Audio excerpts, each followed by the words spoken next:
Hoje nós temos o nosso irmão, trabalhador da Casa de Jesus, o André Almeida, que vai nos falar sobre relacionamento conjugal. Olá, boa tarde a todos e a todas também. Nós vamos abordar um assunto hoje que é bastante importante para a nossa vida aqui na Terra e especialmente para a evolução do espírito, que é o relacionamento conjugal ou o que acontece na questão do casamento. Mas para que a gente possa começar a entender um pouquinho, em especial para alguns que possam estar vindo pela primeira vez a uma palestra espírita, sempre é importante nós darmos aquelas explicações básicas, né? Que é a ideia central do espiritismo, para que a gente possa também entender, então, onde que se encaixa isso tudo, o casamento em si, ou o relacionamento conjugal, e de que forma que a gente pode fazer para conviver nesse contrato, né, essa sociedade tão importante que nós temos na nossa vida, de uma forma mais harmônica e que isso venha a contribuir para a nossa própria evolução espiritual. O Espiritismo nos coloca que todos nós somos espíritos milenares. Viemos ao longo do tempo evoluindo, fomos criados simples e ignorantes lá no começo, passando por várias situações reencarnatórias dentro dos reinos que existem na natureza, e hoje nos encontramos aqui neste corpo físico de ser humano, um corpo chamado de homem e de mulher, né? Porque isso justamente é um resultado de tudo aquilo que a gente já conseguiu aprender. Mas ainda estamos no meio do caminho. Precisamos ainda aprender muito mais para chegarmos num estado de iluminação, num estado superior de evolução espiritual.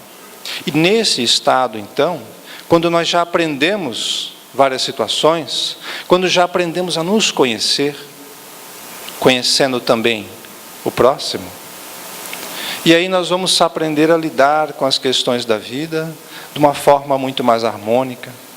E essa forma harmônica vai nos trazer, então, muito mais felicidade.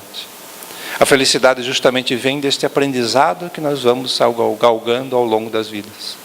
Não é estar propriamente numa situação sem problemas, mas é saber como lidar com os problemas, saber como lidar com as nossas emoções, com os nossos sentimentos. Então, esse processo de aprendizado é um processo de educação, ou de autoeducação, onde nós mesmos vamos nos educando, vamos aprendendo, vamos convivendo, às vezes vamos caindo, vamos nos reerguendo, seguindo o caminho, para que possamos chegar nesse estado. Jesus já nos colocou há 2000 anos atrás, em uma passagem do Evangelho de São João, que diz que ao ser questionado sobre o assunto, ele disse que é necessário nascer de novo para ver o reino dos céus. Ele estava querendo nos referir aí justamente à reencarnação, ao processo de nascer novamente aqui, e passar por várias existências para que a gente, neste aprendizado, possa então alcançar um nível de evolução tal, um nível de felicidade tal, que ele chamava de reino dos céus. Mas para isso é necessário a reencarnação. E esse processo evolutivo, desse processo de educação, desenvolve em nós a inteligência, a parte intelectual, que é o conhecimento que nós vamos galgando, adquirindo ao longo dessas várias existências, o raciocínio que vai melhorando ao longo do tempo, e o nosso perispírito vai evoluindo, então adquirindo corpos mais evoluídos também nesse sentido. E que esse conhecimento vai muito além do que nós temos nessa existência. Todo aquele conhecimento que nós já adquirimos em reencarnações passadas, ele está armazenado, mas talvez a gente não se lembre dele, né? A gente não consegue se lembrar do que nós aprendemos na escola, uma encarnação passada, por exemplo. Mas aquilo está dentro de nós. esse conhecimento ele vai sendo armazenado e vai agregando ao espírito essa condição. Mas esse conhecimento intelectual, esse raciocínio só não basta. É necessário também o crescimento moral. O crescimento no direcionamento para o bem, que significa estar cada vez mais em sintonia com as energias universais. Ou melhor, com as energias de Deus, como queiram. Então esse processo de evolução envolve essas duas asas do processo evolutivo, tanto intelectual quanto moral. Todos nós somos aprendizes, portanto. Estamos aqui buscando esse aprendizado, buscando nos melhorar para sermos cada vez mais felizes. Somos alunos. Aliás, o termo aluno, vocês sabem o que significa? É interessante, eu também não sabia. Aluno significa, o próprio nome já diz, né? Sem luz. Aluno, sem luz. Né? E até Paulo Freire, que é um grande escritor da educação, resolveu tirar esse termo aluno, né, do processo da educação. Ele sugeriu essa mudança, porque ele, que não é espírita, ele diz que o aluno, na realidade, ele não é aluno, ele não é sem luz, ele já vem com alguma luz. O ser humano, a criança, ele não é uma tábua rasa, onde o professor vai colocar alguma coisa dentro da cabeça dele. Ele já traz consigo os seus conhecimentos, e nós precisamos justamente extrair esse conhecimento da mente de cada um. Só uma pausa para a gente poder fazer esse conhecimento, que eu acho que é importante nesse termo, aluno. Então, de certa forma, mesmo não sendo espírita, ele acabou comungando com o pensamento espírita, né? O Espiritismo nos diz isso mesmo, que nós não somos totalmente sem luz. Ainda não temos aquela luz toda, né? Mas já trazemos alguma coisa dentro de nós, esse conhecimento, essa luz dentro de nós, e que muitas vezes nós utilizamos isso para o bem na nossa vida. Mas nós vemos também esses instintos primários, que fazem parte até do nosso processo evolutivo, que fazem parte de uma vivência no mundo corporal, fazem parte da animalidade, portanto, que são os instintos de conservação. E aí vem o egoísmo, que faz parte também desse instinto de conservação. Vem os instintos sexuais. E tudo isso, nós estamos no meio desse processo, aprendendo a lidar com tudo isso, né, em nós mesmos, essas energias, esses sentimentos, esses instintos, e buscando esse processo de evolução. E nós precisamos, então, superar estas fases, que as fases são fases de crescimento, são fases de amadurecimento, até chegarmos no amor maduro, no amor incondicional, que é um amor que, ao mesmo tempo, tem esse desapego da materialidade, desapego da animalidade. Convivendo, então, neste corpo animal, o espírito precisa aprender a sublimar essas energias. É um processo fácil? Acho que não, né? A gente tem que aprender muito a lidar com essas situações para poder chegar a resultados melhores. Mas a gente precisa realmente conviver. Então, a reencarnação é esse aprendizado. E nós temos aí na reencarnação as provas que nós precisamos. Bom, precisamos evoluir em certo ponto. Nesse aqui, isso aqui eu já estou bem, isso aqui estou mais ou menos, isso aqui eu estou ruim ainda. Então vamos programar uma encarnação para que a gente possa passar por determinadas situações ou provas que venham a fazer com que a gente aprenda determinada coisa que nós precisamos para a nossa autoiluminação. E temos também as expiações. As expiações são os erros graves que nós cometemos no passado, os deslizes em relação à própria lei de Deus, ou a lei universal, que geraram energias desequilibradas no nosso perispírito. E, portanto, para o nosso crescimento, essas energias precisam ser reparadas, para que possamos alcançar saúde física, saúde mental, e então continuarmos passando pelas provas, continuarmos evoluindo. As provas, todo mundo as tem, porque faz parte do processo evolutivo de cada um. Mas as expiações é de cada um, conforme o os seus atos, nós precisamos fazer as reparações necessárias. E isso, através da lei de ação e reação, que age como forças divinas a nos encaminhar para esse caminho da evolução, para esse objetivo de evolução. A lei de ação e reação, portanto, é a nossa professora, que nos corrige, que nos coloca nos trilhos, que nos dá mais saúde para que possamos continuar na nossa caminhada. É uma lei de amor, importante de nós falarmos isso. É uma lei que visa o benefício do ser, não jamais um sentimento de castigo, um sentimento de punição. Ah, fez errado, agora vai sofrer aqui as consequências, como se fosse alguém querendo nos castigar por aquilo. Jesus, por exemplo, jamais coloca uma situação dessa. Já no caso da mulher adulta, ele nos disse, vai, nos peques mais. Cometeu erro, aprendamos com ele, vamos melhorar, vamos amadurecer com isso, e vamos buscar trilhar o caminho do bem. Então, a punição e o castigo estão justamente dentro da nossa mente, que faz parte desses atavismos, de sociedades, de religiões, que nós viemos e convivemos no passado. Até hoje, alguma coisa acontece de errado com alguém, contra nós, e a gente já tem aquele sentimento de querer punir, né? Que é um sentimento de vingança, muitas vezes. Esse sentimento de vingança que nós aplicamos para os outros, invariavelmente acabamos aplicando para nós mesmos. Então, portanto, não é uma situação de castigo. A espiritualidade superior não tem esse pensamento. A espiritualidade superior quer que nós cresçamos, que aprendemos, que nos iluminamos e fazem de tudo para que a gente possa chegar lá. Mas nós, na nossa inferioridade, é que ainda temos essa ideia de punição ou de castigo. Mas, para que o espírito possa, então, se livrar dessas energias negativas, possa galgar esse caminho de iluminação, é necessário um planejamento reencarnatório. Nós temos uma reencarnação planejada, dependendo da nossa condição, nós participamos desse planejamento.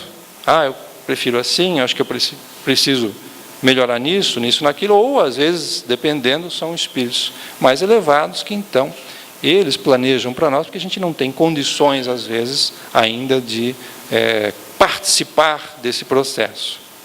E aí, existe o foco de uma encarnação em determinados aprendizados.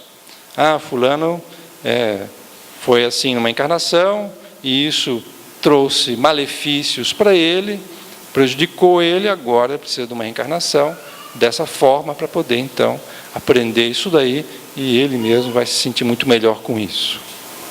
E existe também, nesse planejamento, alguns resgates de erros do passado, que nós precisamos, então, para poder também entrar nesse processo de iluminação.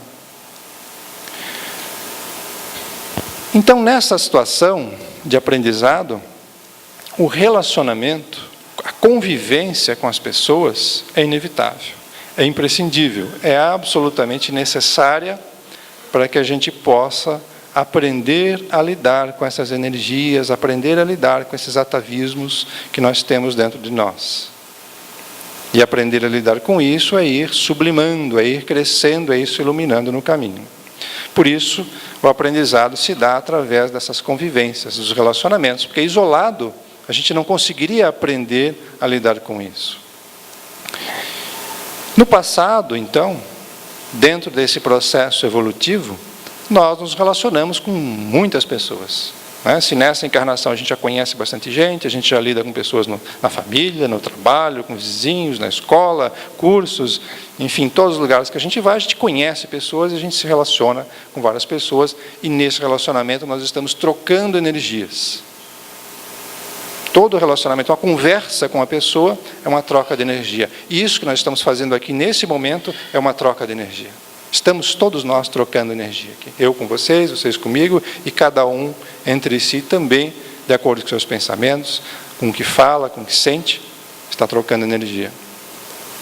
Por isso, muitas vezes nós temos a necessidade de conviver com pessoas com as quais nós temos afinidades, são as pessoas que trocam energias positivas, que a gente se sente bem perto delas, e às vezes a necessidade de conviver com pessoas onde a gente sente que a convivência é difícil, né? É aquele processo mais complicado de a gente ter que lidar com alguns sentimentos, a gente não se sente à vontade, não é uma coisa boa, vamos dizer assim.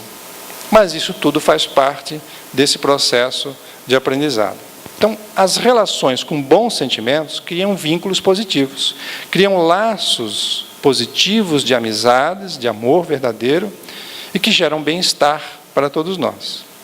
Essas são as ideais para todos nós, em todas as nossas convivências. Perduram durante séculos e vão formando esse círculo de amizade que se alteram em ajuda mútua através das reencarnações. Então, ora, eu encarno aqui, e o meu amigo espiritual lá, que nós temos laços positivos, está me ajudando nesse momento a seguir com a minha reencarnação. Ora, eu desencarno, ele encarna e a gente vai se ajudando. São laços positivos que nós temos, né? Não estamos ainda evoluídos, ainda falta muito, mas a gente vai cooperando um com o outro através desses laços. São os nossos afetos, que compartilham formas parecidas de pensar, de sentir, de agir. E aí a convivência é boa, é maravilhosa, né? Mas existem aqueles seres com os quais as convivências em existências passadas não foram lá muito boas. Nós trocamos farpas, né? Brigas, ficaram mágoas, ficaram rancores, ódios. Isso gerou esse laço negativo e que precisa, para a nossa iluminação, ser reparado. São laços energéticos criados no próprio perispírito. E a reparação vem justamente através de uma nova convivência.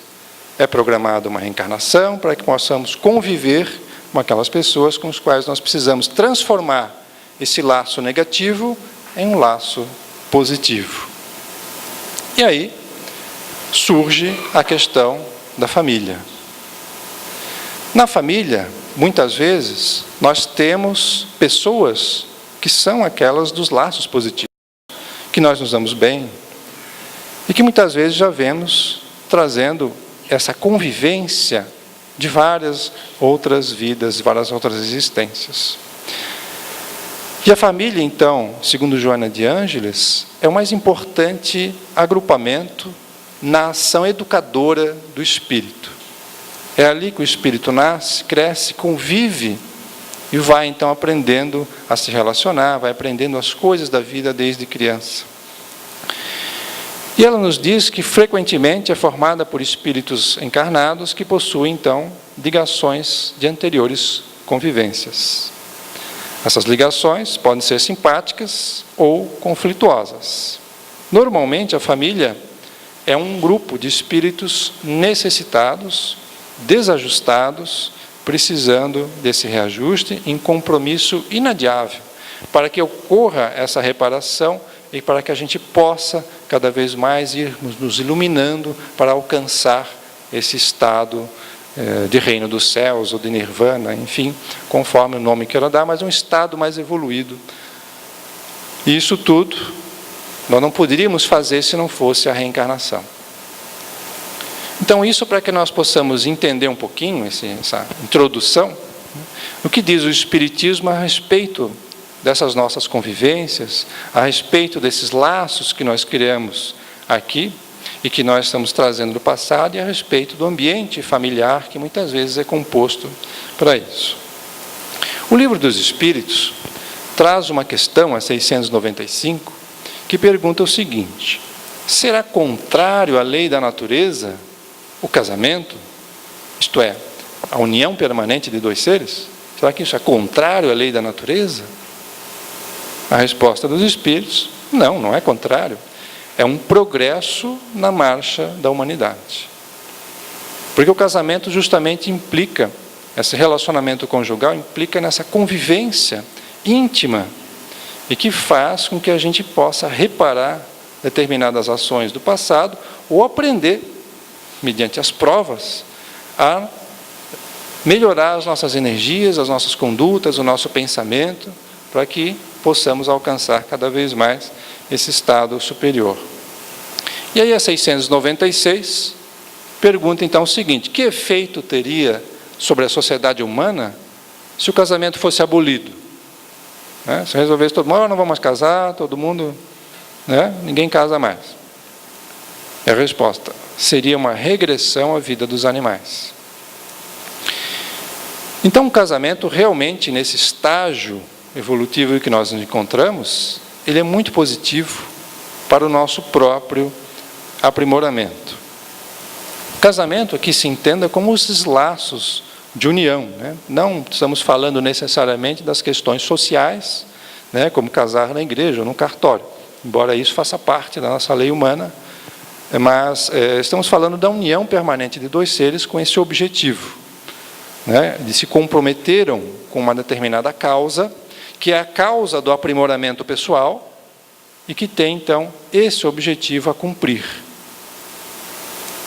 Podem ser uniões expiatórias, com resgates de problemas do passado, como podem ser uniões a título de provação. Não precisa necessariamente ter essa convivência, mas eu vou conviver com a pessoa para poder melhorar em mim. Com aquela personalidade ali, ela vai me ajudar a melhorar em mim, e vice-versa, né? Com a minha personalidade, eu vou ajudar o outro também a evoluir. Então, nem todo casamento é porque casou, é porque tem problema no passado. Também não é assim, né? Porque matou, porque traiu, enfim. Às vezes, essa convivência ela vem mesmo de um processo evolutivo normal. E para isso, para que essa convivência seja uma convivência profícua, nós precisamos ter a confiança um no outro. Um casamento onde não há confiança mútua fica difícil, né? É assistência um para o outro, naquilo que precisa, naquele processo evolutivo, o respeito. É necessário muitas vezes a renúncia de determinadas situações que nós gostaríamos que fosse daquele jeito, mas que não dá em função do nosso sócio, nosso cônjuge, né? Pensar de forma diferente, a gente precisa aprender a ceder um pouquinho. Isso tudo faz parte desse processo de aprendizado que nós vamos então nos aprimorando. O casamento em si, o relacionamento conjugal, então, é uma dupla evolutiva. Não importa se houve um problema no passado, se estamos resgatando, se não estamos resgatando, não importa esse passado. O que importa é que nós dois estamos aqui hoje, precisando evoluir. E um contribui e o outro contribui também. Uma contribuição mútua. Portanto, forma uma chamada dupla evolutiva. E para isso também é necessário um perdão, muitas vezes, porque todo mundo erra, né? Às vezes a gente explode, às vezes a gente tem reações que ainda não conseguimos dominar a nossa animalidade e acabamos ferindo a outra pessoa. Então, essa convivência vai nos fazer que a gente consiga administrar um pouco mais esses instintos que nós temos. E muitas vezes é ali que é mais difícil, né? Porque dentro de casa, a convivência mais íntima que existe é o casamento, a convivência, o relacionamento conjugal. E ali, às vezes, a gente se esquece daquele verniz social, né? Esquece muitas vezes do muito obrigado, esquece muitas vezes do por favor, né? Faz parte desse processo a gente esquecer, mas a gente não pode esquecer, né? Isso é normal, que eu quero dizer, né? A gente acaba esquecendo, mas a gente precisa se lembrar também que é necessária essa boa convivência. E, em geral, é necessário tratar o outro como nós gostaríamos de ser tratados. A grande máxima de Jesus e que serve para todas as situações em que nós nos encontramos, não só no relacionamento conjugal, mas em outros também, que a gente tenha dúvida, é se colocar no lugar do outro. Puxa, será que eu gostaria de ser tratado dessa forma? Será que eu gostaria que outros fossem grosseiros assim como eu fui? Será que eu gostaria de que para mim fosse imposto esse tipo de situação? Tudo isso a gente precisa avaliar. É se colocando no lugar do outro que a gente vai então aprendendo a lidar com esses nossos sentimentos e vai evoluindo aos poucos, galgando cada vez mais e ampliando cada vez mais essa luz que já existe dentro de nós, mas que nós precisamos ainda torná-la mais forte. Benedita Fernandes, no livro SOS Família, nos diz que o casamento é uma importante união que proporciona a educação sexual. Tem uma frase que uma vez eu li num carro, que eu achei interessante, né? E dizia assim: e Deus criou o sexo seguro e o chamou de casamento. É uma forma de a gente entender que realmente, né, o controle desses instintos sexuais, o casamento é uma maneira da gente poder ter a relação, mas ainda assim de uma forma muito mais benéfica para nós educarmos esses instintos que existem ainda dentro de muitos de nós. E isso é necessário o exercício da fraternidade, a compreensão e o entendimento, que nos capacita para avançarmos cada vez mais na área do relacionamento social. É aprendendo com o cônjuge que a gente vai também aprendendo a se relacionar com as demais pessoas, vai ampliando esse processo e vai nos melhorando. Joana de Ângeles também nos diz que amor é emoção, sexo é sensação. Muitas vezes nós confundimos uma coisa com a outra. Confundimos a atração sexual com o amor. Isso faz parte da mídia, inclusive. A mídia, a televisão, os meios de comunicação nos colocam isso em filmes e novelas, né, que está apaixonado. Na realidade não é isso, está sentindo atração sexual pela outra pessoa, o que é muito diferente daquele verdadeiro amor que nós precisamos desenvolver para a nossa autoiluminação. É importante separarmos as coisas. Não que a gente não deva sentir isso. A gente sente, nós somos seres humanos, temos atração sexual uns pelos outros. Mas nós precisamos aprender a separar as coisas, porque senão isso pode trazer muitos conflitos para a nossa vida. Jorge Andrea, no livro Forças Sexuais da Alma, diz que sexo é vida, é evolução, quando as emoções pulsam nas asas do bem comum. Sexo é luta, tormento, desequilíbrio, atraso evolutivo, quando abastardamos os sentimentos na satisfação sexual temporária, animal, que não acompanha o sentido da vida maior, onde estão sempre presentes implementos de sincera e trocas de sinceridade e trocas de afetividade. Então ainda há na nossa sociedade essa confusão desse relacionamento. E muitas vezes o relacionamento, um casamento, ele pode começar com uma atração sexual. Mas daqui a pouco, com o passar do tempo, essa atração sexual, ela vai se transformando, ela vai perdendo. E isso acontece justamente por quê? Para que a gente possa começar a desenvolver o sentimento do amor verdadeiro dentro de nós, do amor mais maduro dentro de nós. Então a vida nos deu essa chance.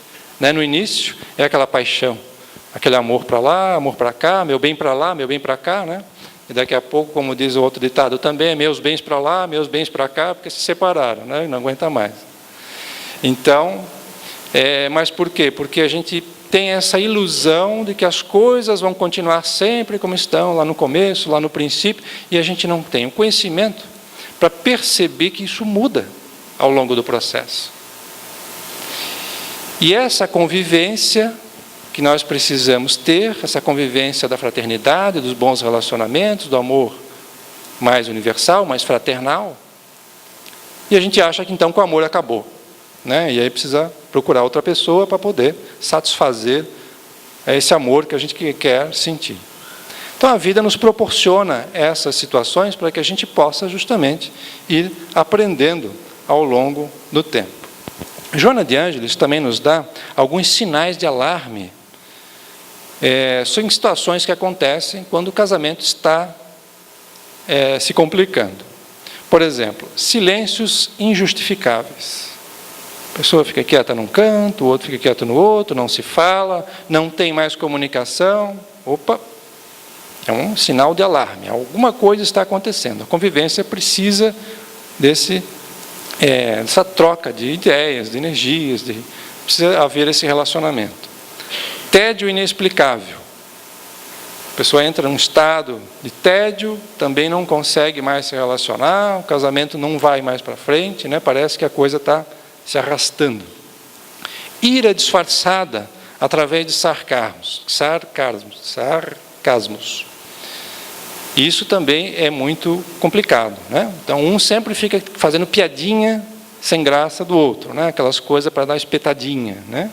Isso também é complicado. A gente precisa ter esse respeito, né, com o outro para que haja uma boa convivência. São sinais de alarme, então. Desvios de atenção. Leituras excessivas, assistir TV excessivamente, você ficar na internet o tempo inteiro, acaba a conversa dentro de casa, acaba esse relacionamento, ele vai esfriando, daqui a pouco se torna algo complicado. Irritabilidade ao se avizinhar do lar. A pessoa começa a chegar perto de casa, começa a ficar irritado. Tem que ir para casa de novo, né? Prefere ficar no trabalho do que ir para casa. Tem alguma coisa errada, né? Não que no trabalho a gente também deve se sentir bem, seria ótimo, mas normalmente o lar é onde a gente se sente melhor, né? Agora, se ao contrário o negócio, vamos ter alerta. Alguma coisa está acontecendo, vamos investigar, vamos ver o que está acontecendo e vamos tentar melhorar essa situação. Falta de intercâmbio de opiniões, né? Cada um faz o que quer e não trocam mais opiniões, cada um faz do jeito, o outro, não, ele que faça do jeito dele, ela que faça do jeito dela, também é necessário trocar, né? Nem que saia uma fiapinha de vez em quando, umas farpas ali, porque um gosta de um jeito, outro quer outra cor, enfim, né? Mas faz parte, essas trocas aí fazem parte de um processo normal, né? Atritos contínuos capazes de provocar agressões. Então, aquele sarcasmo, daqui a pouco vira uma briga, vira uma confusão, e isso torna-se frequente, né? A ponto de quase virar uma agressão, ou muitas vezes realmente acabar indo por esse processo, né?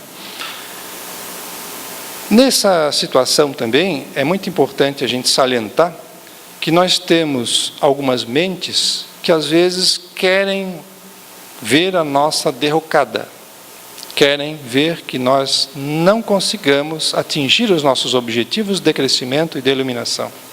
Essas mentes desencarnadas e às vezes encarnadas podem colocar ideias na nossa cabeça, né? E às vezes fazem com que a gente se desvie desse processo. E muitas vezes dentro de um casamento existe também aqueles relacionamentos do passado, de outras vidas, que podem estar interferindo nesse processo, querendo justamente que a gente não se dê bem nessa nossa empreitada. É importante estar alerta que são as obsessões espirituais que existem, querendo destruir as famílias, e destruir a família começa pela destruição do relacionamento conjugal, muitas vezes. Então, isso é importante estarmos alerta para esse processo, e o Espiritismo nos explica esse processo obsessivo. Essas ideias excessivas começam a vir, muitas vezes, né, de fazer isso ou aquilo, de separar, enfim, de ir, a ideia que vem contra o cônjuge, né, a gente está sempre, muitas vezes, com aquela ideia, fulano faz uma coisinha, a gente já está criticando, o outro já está criticando também. Opa, vamos parar, alguma coisa está acontecendo, isso não é meu, e isso não é bom para mim, nem para o meu relacionamento, nem para a minha família. Então vamos tentar mudar de ideia. O Espiritismo nos dá essa visão, né, de que somos influenciados também para que muitas vezes o nosso rendimento aqui não seja aquele rendimento esperado nessa encarnação. Uma outra questão também importante e que tem prejudicado muitas relações é a questão do adultério. Que motivos levam uma pessoa a cometer adultério? Uma união infeliz. Então, a união já vem apresentando aqueles problemas, né?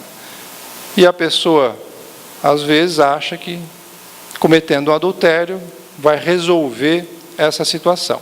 Não resolve, né? A gente sabe racionalmente que não resolve, mas passa por um processo de fascinação e acaba indo para essa situação.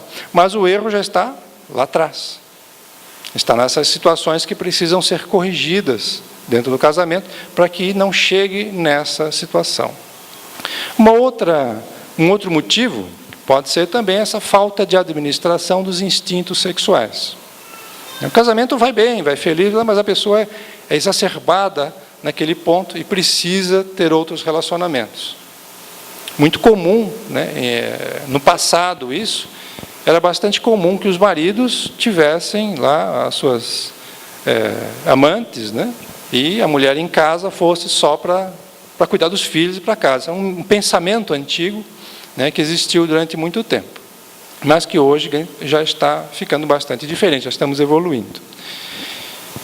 Então, o adultério, a começar, é um ato de desrespeito, né? Desrespeito àquela situação. Não faça com os outros o que você gostaria que fizesse com você. Então já começa aí por essa situação.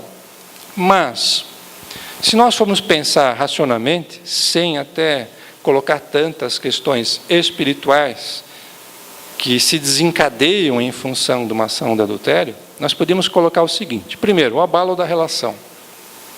Pessoa que tem um amante acaba tendo, de certa forma, a relação um pouco abalada.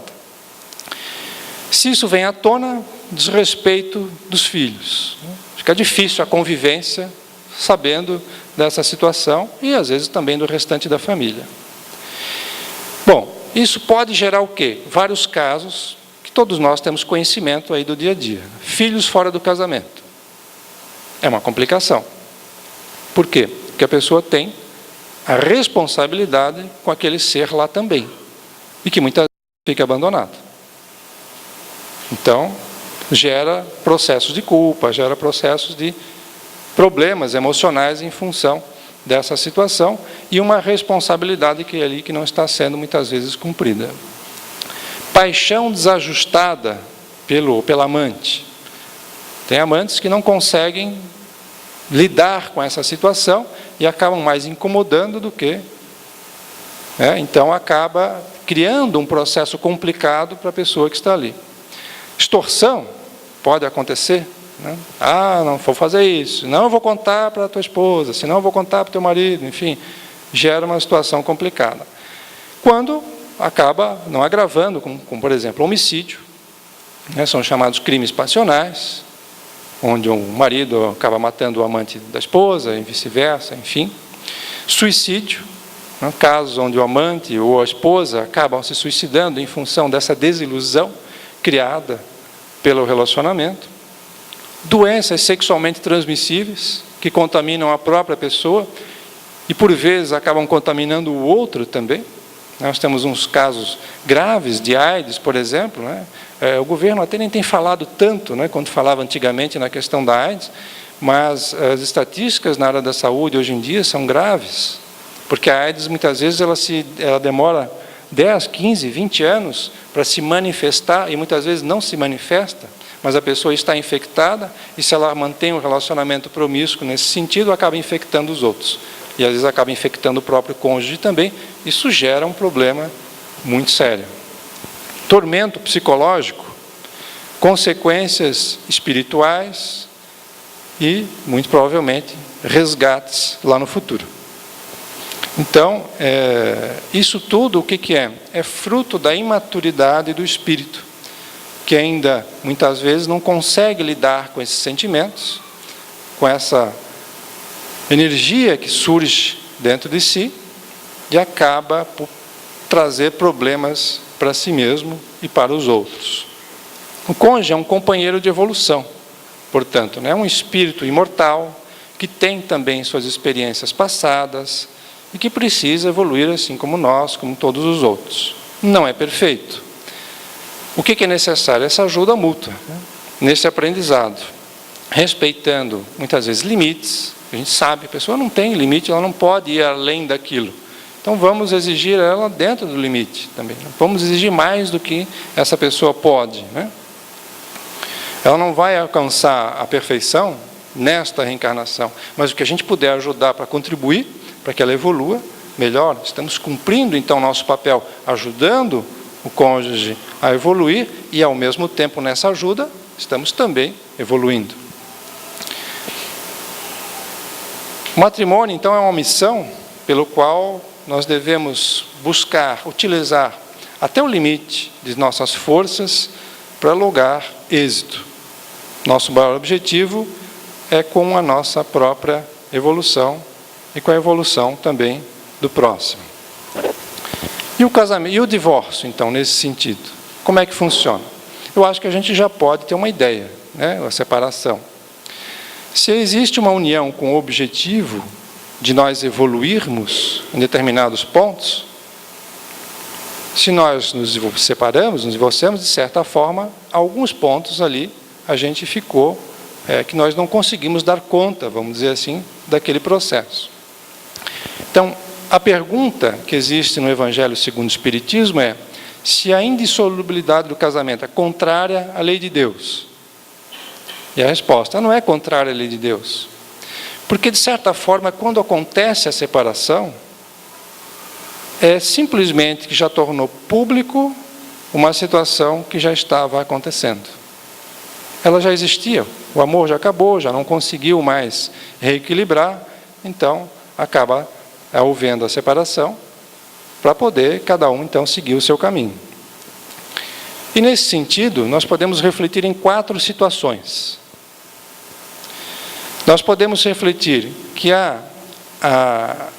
o casamento dura até o momento em que se separa,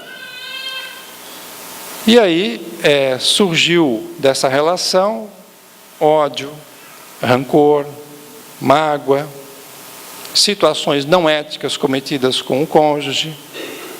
Isso realmente mostra uma falência, né? Não conseguimos nos relacionar muito bem nessa situação, não conseguimos verificar aquele ponto em que a gente se comprometeu a evoluir conosco mesmo. E isso, com certeza, teremos uma nova chance, mas acaba adiando bastante o nosso próprio processo evolutivo. Nós podemos ter o caso, por exemplo, de casamentos que vão até a morte dos cônjuges. Não se separaram, ficaram juntos a vida inteira. Mas foi a vida inteira com problema, foi a vida inteira com ódio, com rancor, com mágoa, só mantiveram o casamento por uma questão social. Também não houve uma situação positiva aí. Acabou gerando, novamente, talvez um resgate, uma reparação, novas provas que venham a fazer com que ambos possam evoluir nesse determinado sentido. Existe até a morte e com o alcance da meta, que seria o ideal, vamos dizer assim, para todos nós.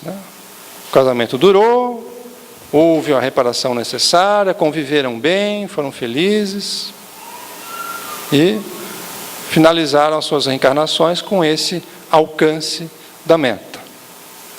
Mas aí eu vou colocar uma outra situação, que é importante, já que o número de separações é muito grande hoje em dia, para que a gente possa refletir a respeito do assunto. Existe também a situação onde o casamento vai até a separação, porém,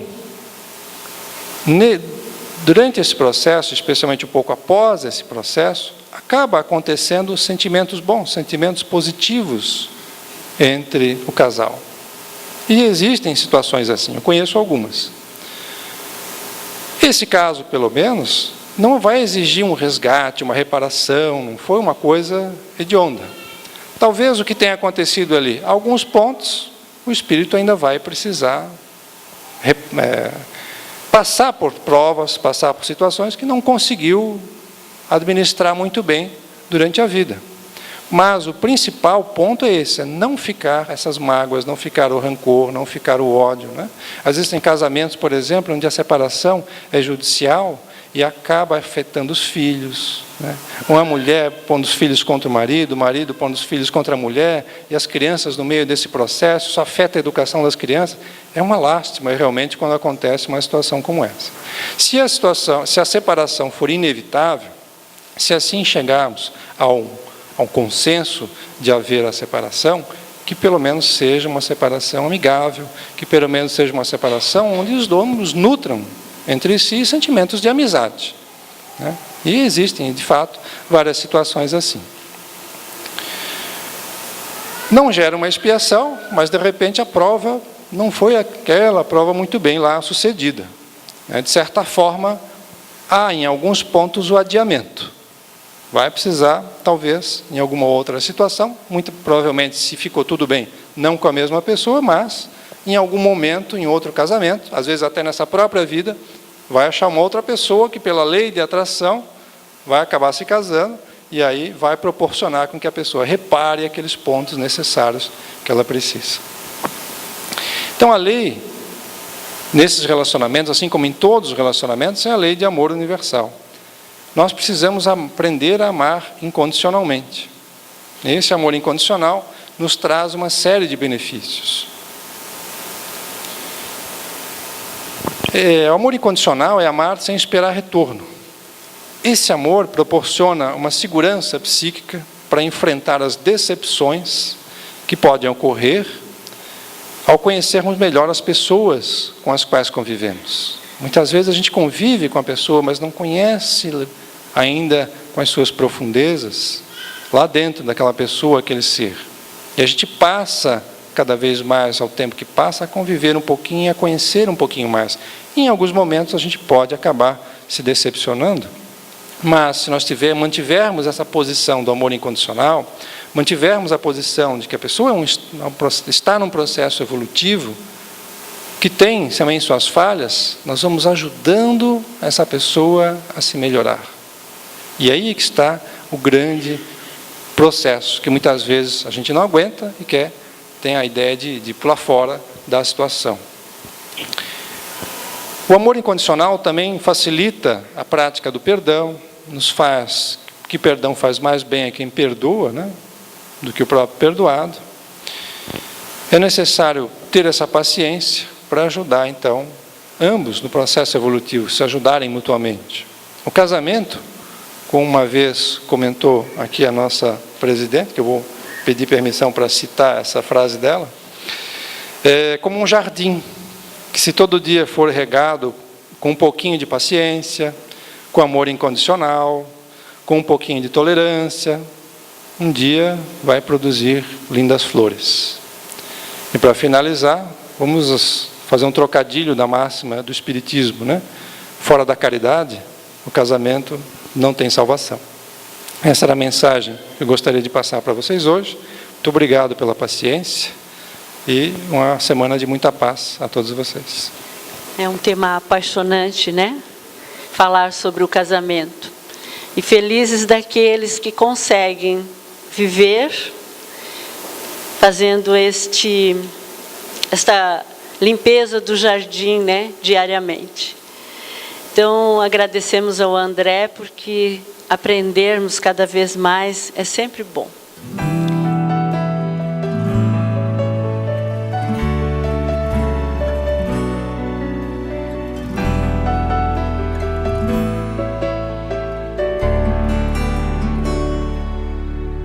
Se a gente seguisse o seu caminho, seria feliz. Se a gente ouvisse os seus conselhos, seria feliz. Se fosse manso como ele, seria feliz.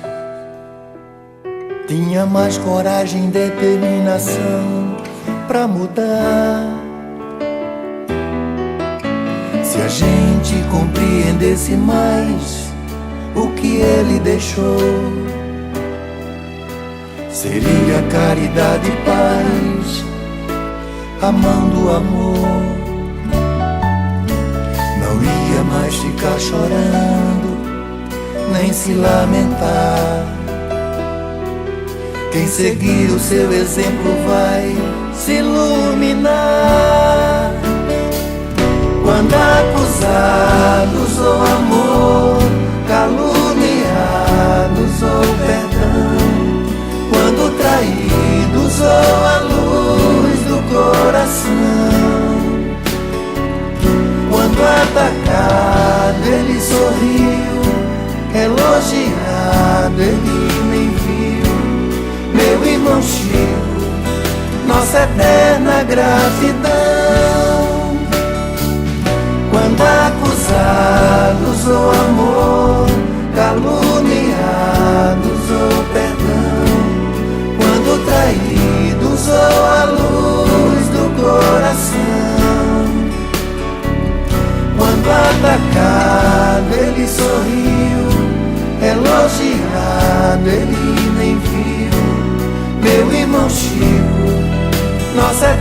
eterna gratidão. Se a gente seguisse o seu caminho, seria feliz.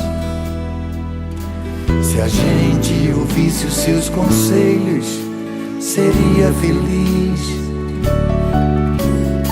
Se fosse manso como ele, seria feliz. Tinha mais coragem e determinação pra mudar. Se a gente compreendesse mais o que ele deixou, seria caridade e paz, a mão do amor. Não ia mais ficar chorando, nem se lamentar. Quem seguir o seu exemplo vai se iluminar. Quando acusados ou amor, caluniados ou perdão, quando traídos ou a luz do coração, quando atacado ele sorriu, elogiado ele nem viu. Meu irmão Chico, nossa eterna gratidão. Quando acusados ou amor, caluniados ou perdão, quando traídos ou a luz do coração, quando atacado ele sorriu, elogiado ele nem viu. Meu irmão Chico, nossa eterna gratidão.